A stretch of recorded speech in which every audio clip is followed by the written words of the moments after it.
Hello everyone, this is Anisha. आज म अर्को मसिन लर्निङ प्रोजेक्ट चाहिँ एक्सप्लेन गर्न गइरहेको छु। यो प्रोजेक्ट चाहिँ डायबिटिज पेसेन्ट र एडमिसन प्रिडिक्सन बेस्ड छ।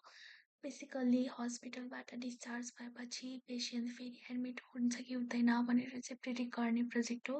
हेल्थ केयर सेक्टरमा चाहिँ यो एकदम इम्पोर्टेन्ट प्रोजेक्ट हो बिकज पेसेन्ट चाहिँ रिएडमिसन धेरै भयो भने हस्पिटल म्यानेजमेन्ट र ट्रिटमेन्ट कस्टमा चाहिँ डाइरेक्ट एफेक्ट गर्न पुग्छ। सो यो नोटबुकमा मैले data preprocessing, missing value handling, encoding, feature scaling, visualisation, machine learning, training सबै कुरा चाहिँ स्टेप बाई स्टेप गरेको छु। सो अब चाहिँ सिरियल वाइज पुरा प्रोजेक्ट एक्सप्लेन गर्छु है त। सबैभन्दा पहिले चाहिँ मैले रिक्वायर्ड लाइब्रेरिजलाई इम्पोर्ट गरेको छु। पान्डासले चाहिँ डाटा ह्यान्डल गर्छ भने नम्पाईले चाहिँ न्युमेरिकल अपरेसनको लागि युज गरिन्छ।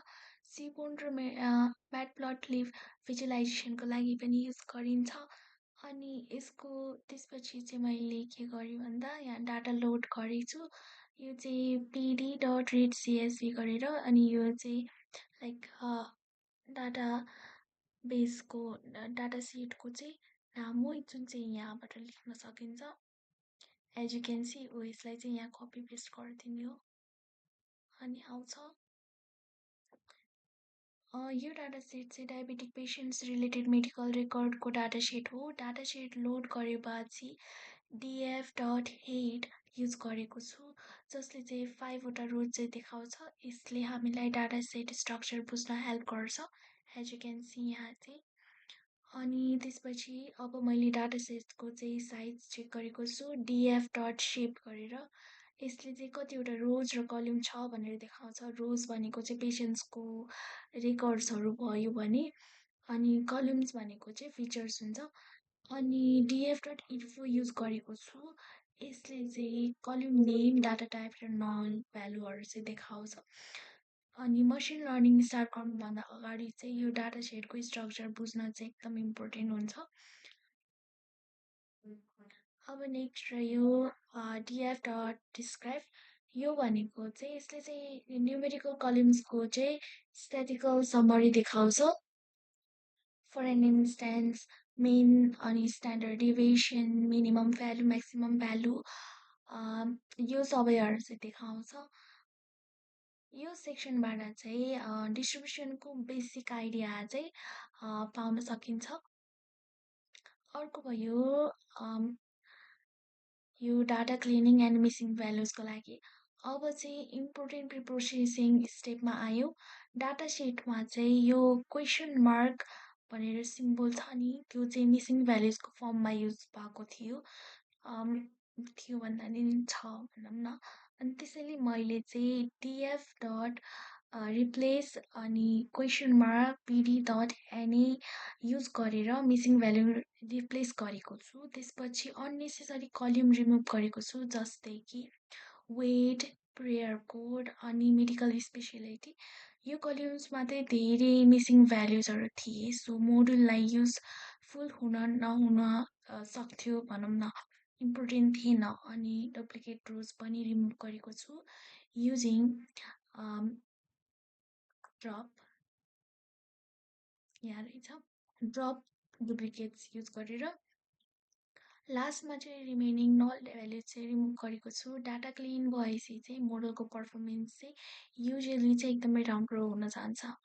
सो मिसिङ भ्यालु चेक गर्नको लागि अब मैले df dot is null dot sum use गरेर डाटा सेटमा रिमेनिङ मिसिङ भ्याल्युज चेक गरेको छु। यो स्टेप चाहिँ इम्पोर्टेन्ट हुन्छ बिकज मिसिङ भ्यालु डाटा चाहिँ मिस भयो भने चाहिँ मेसिन लर्निङ चाहिँ अल्गोरिदम चाहिँ प्रपरली चाहिँ काम गर्न सक्दैन। So clean data is better prediction दिनलाई चाहिँ इट्स भेरी बेटर भनौँ न। सो अब चाहिँ यो चाहिँ डाटा इन्सपेक्सन गरौँ। अनि क्लिनिङपछि चाहिँ मैले फेरि डाटा सेटको चाहिँ सेप र स्याम्पलहरू चाहिँ इन्सपेक्ट गरेको छु। यसले कति डाटामा रिमेन भयो र प्रिप्रोसेसिङ करेक्ट छ कि छैन भनेर भेरिफाई गर्नलाई चाहिँ हेल्प गर्छ। अब चाहिँ भिजुअलाइजेसन सेक्सनमा आयो। यहाँ मैले पेसेन्ट्स रिएडमिसन डिस्ट्रिब्युसनको बार चार्ट बनाएको छु। भ्यालु काउन्ट गरेर क्याटेगोरी वाइज काउन्ट निकालेको छु। ग्राफबाट कति पेसेन्ट्स चाहिँ एडमिट भए अनि कति भएनन् भनेर क्लियरली बुझ्न सकिन्छ। भिजुअलाइजेसनले चाहिँ डाटा सेटको ब्यालेन्स अन्डरस्ट्यान्ड गर्न चाहिँ हेल्प गर्छ। अम्, अब मैले कोरिलेसन हिट म्याप बनाएको छु। हिट म्यापले फिचर्सहरू बिचको रिलेसन देखाउँछ, positive correlation, negative correlation easily identify गर्न सकिन्छ। मेडिकल डाटाबेसमा कुन फिचर स्ट्रङली रिलेटेड छ भनेर एनालाइज गर्न हिट म्याप एकदम युजफुल हुन्छ। यहाँ मैले चाहिँ न्युमेरिक कलम्स मात्र सेलेक्ट गरेको छु। अब क्याटेगोरिकल डाटा इन्कोडिङ गरेको छु। मसिन लर्निङ मोडलले चाहिँ टेक्स्ट डाइरेक्टली बुझ्दैन, त्यसैले मैले चाहिँ पिडी डट गेट डमिज युज गरेको छु इक्जाम्पलको लागि चाहिँ जेन्डर, रेस अनि एडमिसन टाइप जस्ता टेक्स्ट भ्यालुजलाई चाहिँ न्युमेरिकल फर्मेटमा चाहिँ कन्भर्ट गरेको छु। अनि ड्रप फर्स्ट अनि इक्वल टु ट्रु छ नि यहाँ, यो युज गरेको छु मल्टिकोलिनारिटी एभोइड गर्नको लागि। अब चाहिँ डाटा सेटलाई फिचर्स र टार्गेटमा डिभाइड गरेको छु। एक्स भनेको चाहिँ इनपुट फिचर्स भयो अनि त्यसपछि वाइ भनेको चाहिँ टार्गेट भेरिएबल भयो। यहाँ टार्गेट भेरिएबल चाहिँ रिएडमिटेड हो, मतलब मोडलले पेसेन्ट फेरि एडमिट हुन्छ कि हुँदैन भनेर चाहिँ प्रिडिक्ट गर्ने हो। As you can see it also here. अब चाहिँ डाटा सेटलाई ट्रेनिङ र टेस्टिङमा चाहिँ स्प्लिट गरेको छु। ट्रेनिङ डाटा मोडल सिक्न युज हुन्छ भने टेस्टिङ डाटा चाहिँ पर्फर्मेन्सलाई इभ्यालुएट गर्न युज हुन्छ। मैले चाहिँ 80% ट्रेनिङ अनि 20% टेस्टिङ युज गरेको छु। ऱ्यान्डम स्टेट लाई चाहिँ 42 युज गरेको छु। सो रिजल्ट चाहिँ रिपिटेबल नहोस् भनेर। अब छ यो फिचर स्केलिङ। अब चाहिँ स्ट्यान्डर्ड स्केलर युज गरेर फिचर स्केलिङ गरेको छु। डिफ्रेन्ट कलम्सको भ्यालु डिफ्रेन्ट रेन्जमा हुन्छ। फर इक्जाम्पल एजको भ्यालु सानो हुन सक्छ भने नम्बर अफ प्रोसिजर्स चाहिँ ठुलो हुनसक्छ। त्यसैले चाहिँ स्केलिङ युज गरेर सबै फिचर्सलाई सिमिलर रेन्जमा कन्भर्ट गरेको छु। स्पेसली डिस्टेन्स बेस्ड अल्गोरिदम्समा चाहिँ स्केलिङ एकदम इम्पोर्टेन्ट हुन्छ।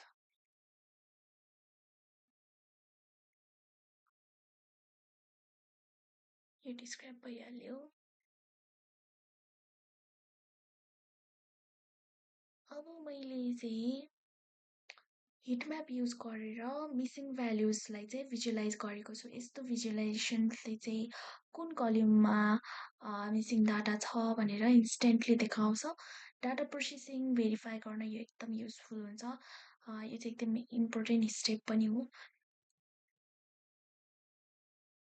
अब चाहिँ यहाँ ग्राफ देख्न सकिन्छ distribution of the admission outcomes भनेर। अनि यो चाहिँ मोडल्सहरूलाई चाहिँ इम्पोर्ट गरेको छु।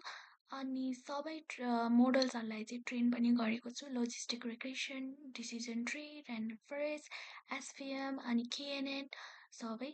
अनि यो चाहिँ मोडललाई चाहिँ इभ्यालुएसन फङ्सन गरेको हो।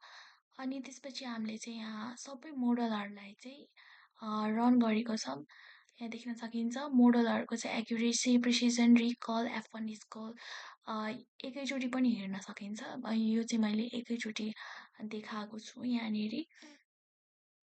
अनि यो चाहिँ लोजिस्टिक रिग्रेसनको कन्फ्युजन म्याट्रिक्स भयो, यो डिसिजन ट्रीको भयो, अनि यो ऱ्यान्डम फरेस्टको, एसपिएमको, केएनएन, अनि यो चाहिँ मोडल एक्युरेसी कम्पेरिजन हो। यो चाहिँ टेस्टिङ पोर्सन भयो लाइक टेस्टिङ पोर्सनमा नि अलमोस्ट माथि जे गरेको त्यति हुन्छ अलमोस्ट भनौँ माथि कम्प्लिट भएको कुरा यहाँ पनि त कम्प्लिट हुने नै हो सो यो भयो ऱ्यान्डम फरेस्टको कन्फ्युजन म्याट्रिक्स अनि यो भयो एसपिएम यो भयो केएनएन अनि यो चाहिँ मोडल पर्फर्मेन्स कम्पेरिजन हो यो चाहिँ सबै उसहरूमा चाहिँ सबै पाँचवटै मोडलहरूमा चाहिँ कसको चाहिँ पर्फर्मेन्स चाहिँ राम्रो भयो भन्ने कुरा हो अनि यो आरुषि खर्च भयो इम्पोर्ट गर्नु पऱ्यो पहिले अनि प्रोभाबिलिटिज निकालेको सबै फेरि त्यही एसपिएमको लागि अनि यो चाहिँ आरुषि कर्भ प्लट भयो यहाँ देख्न सकिन्छ अनि यो चाहिँ कन्फ्युजन म्याट्रिक्स भयो सबै मोडलको लागि चाहिँ